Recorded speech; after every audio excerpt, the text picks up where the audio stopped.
Hey guys, welcome to another tutorial of the Solution Journals. Today we will learn how to buy crypto in MetaMask in 2024. So the first step is go to the MetaMask app, and in this part you need to open your account. So I put the password.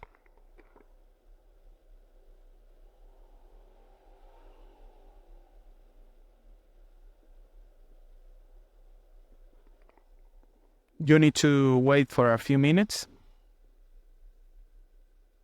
And now the only thing you need to do is go to the down part of the app.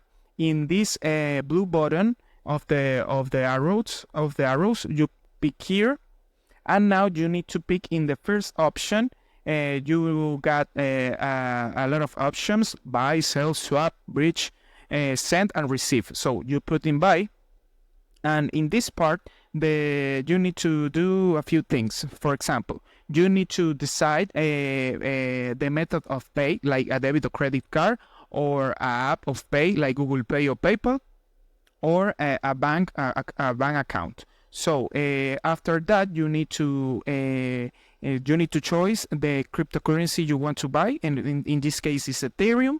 And in what currency of your country you buy this cryptocurrency. For example, I use USD, dollar, but after you put every option in your site. The only thing you need to do is put in get quotes, and you finish your buy. So this is the process. I hope this tutorial was helpful for you. Follow us for more content like this.